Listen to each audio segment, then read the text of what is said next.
Telugu Desam party వ్యవస్థాపకులు మాజీ ముఖ్యమంత్రి స్వర్గీయ నందమూరి తారక రామారావు గారి 30వ వర్ధంతి సందర్భంగా ఓళ్లగుంద మండల కేంద్రంలోని బాలాజీ పెట్రోల్ బంక్ ఆవరణలో ఘన నివాళులర్పణ కార్యక్రమం నిర్వహించారు. ఈ కార్యక్రమాన్ని టీడీపీ మండల కన్వీనర్ డాక్టర్ తిప్పయ్య ఆధ్వర్యంలో నిర్వహించగా మాజీ తెలుగు యువత రాష్ట్ర కార్యదర్శి చిన్నహ్యాట్య శేషగిరి, మండల కార్యనిర్వాహక కార్యదర్శి మురళి, సీనియర్ నాయకులు ఎరిస్వామి, లక్ష్మణ, కురవమల్లి, టీడీపీ గ్రామ అధ్యక్షుడు అయ్యప్ప, వైకుంఠం యూత్ ల్యాబ్గిరి, ఐటీడీపీ హనుమంతు తదితరులు పాల్గొన్నారు. అలాగే బూత్ కన్వీనర్లు తాహేర్, అమాన్, నాగేంద్ర, భాస్కర్, రామాంజీ, రంగప్ప, మంగన్న, మల్లి, రారావి, సిద్ధుతో పాటు పలువురు నాయకులు, కార్యకర్తలు ఎన్టీఆర్ చిత్రపటానికి పూలమాళ్లు వేసి ఘనంగా నివాళులర్పించారు. ఈ సందర్భంగా నాయకులు మాట్లాడుతూ తెలుగువారి ఆత్మగౌరవాన్ని ప్రపంచానికి చాటిన మహానేత ఎన్టీఆర్ అని కొనియాడారు. ఆలూరు టీడీపీ ఇన్ఛార్జ్ శ్రీమతి వైకుంఠం జ్యోతి సారథ్యంలో ఎన్టీఆర్ ఆశయాల సాధన కోసం ప్రతి టీడీపీ కార్యకర్త కృషి చేయాలని పిలుపునిచ్చారు.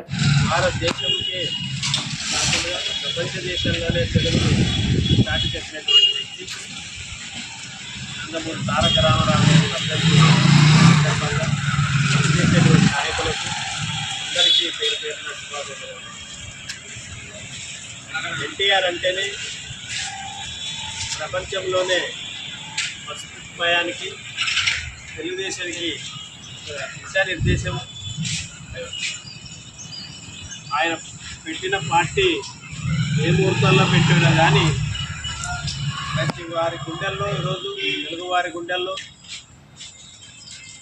స్థిరంగా నిలబడినటువంటి వ్యక్తి రామారావు గారు.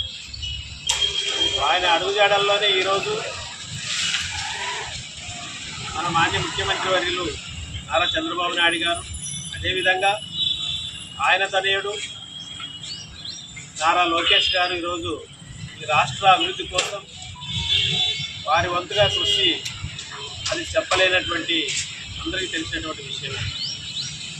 ఈరోజు భారతదేశంలోనే ఈరోజు 2 రాష్ట్రాలుగా విడిపడిన తెలుగు రాష్ట్రాలు ఈరోజు జీరో బడ్జెట్ నుంచి ఈరోజు అన్ని ప్రపంచ దేశాలు ఈరోజు పెట్టుబడులు పెట్టడానికి ఈరోజు భారతదేశం అంతా కూడా ఈరోజు ఆంధ్ర వైపు చూస్తున్నారు. ఈరోజు ప్రపంచంలో ప్రఖ్యాతిగాంచిన గూగుల్ సంస్థ తీసుకొచ్చినటువంటి ఘనత ఈరోజు నారా చంద్రబాబు నాయుడు గారికి తెలుగుదేశం చెప్తా ఉంది.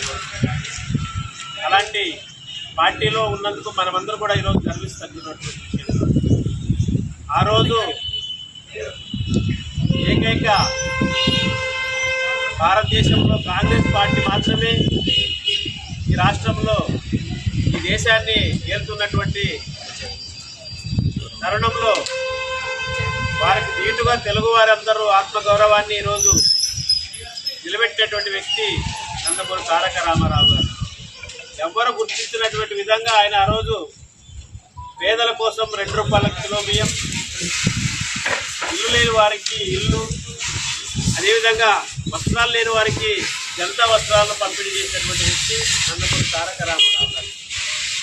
కేవలం 9 నెలల్లోనే రాష్ట్రాన్ని గడగడలాడించి ఆ రోజు ఎవరైతే తెలుగు వారిని అవమానించారో వాళ్ళందరి గుండెల్లో నిద్రపోయినటువంటి వ్యక్తి నందమూరి తారక రామారావు.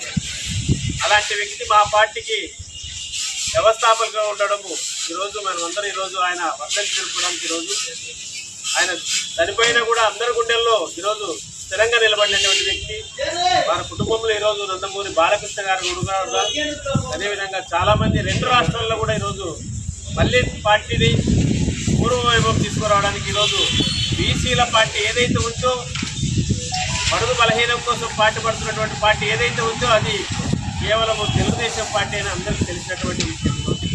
ఈరోజు అదేవిధంగా ఆలూరుకు విషయానికి వస్తే, తాలూకాలకు ఈరోజు వస్తే ఈరోజు బీసీలకు పెద్దపీట వేసి ఈరోజు జిల్లా అధ్యక్షురాలను కూడా గురించి నిష్క్రమణ చేసి ఈరోజు వాల్మీకులందరూ కూడా న్యాయం చేసినటువంటి వ్యక్తి ఈరోజు బాబు చంద్రబాబు నాయుడు గారు అని తెలియజేస్తున్నారు. ఈరోజు అదేవిధంగా ఈరోజు ఆలూరు నియోజకవర్గంలో కూడా ఈరోజు పార్టీని క్రమశిక్షణగా ఈరోజు దిక్కుదిక్కులకైనటువంటి పార్టీని ఈరోజు వైకుంఠం జ్యోతి గారు ఈరోజు ఇన్ఛార్జి ఇచ్చి ఈరోజు పార్టీని కూడా ఒకతాటిపైకి తీసుకురావడానికి ఈరోజు చేసేటువంటి కృషిని ఈరోజు బాబు గారు ఈరోజు అభినందించాల్సినటువంటి విషయంగా ఈరోజు వస్తూ ఉన్నారు. ఈరోజు వాళ్ళు కూడా ఈ రాష్ట్రం కోసం కాకుండా ఈ తాలూకాలో కూడా పార్టీ పునర్వైభవాన్ని తీసుకురావడానికి వైకుంఠం ప్రసాద్ గారు, వైకుంఠం జ్యోతి గారు కూడా ఈరోజు పార్టీకి పనిచేస్తూ అందరినీ కలుపుకొని పోతూ ఈరోజు పార్టీని ముందుకు తీసుకుపోతున్నందుకు మరొకసారి అభినందనలు తెలియజేస్తూ అందరికీ కృతజ్ఞతలు తెలియజేస్తూ ఈరోజు ఈ కార్యక్రమం తర్వాత ఆలూరులో కూడా బ్లడ్ బ్యాంక్ ఉంది. ఆ కార్యక్రమానికి అందరూ తరలి వెళ్ళడానికి అందరూ రెడీ. ప్రతి మండలాల నుంచి అందరూ పార్టీ ఈరోజు ఆలూరులో జరిగే కార్యక్రమాన్ని కూడా హాజరయ్యి అక్కడ కూడా ఘనంగా చేస్తారని కొనియాడుతూ ఈరోజు ఈ అవకాశం ఇచ్చిన మీ అందరికీ నేను మరొకసారి ధన్యవాదాలు తెలియజేస్తూ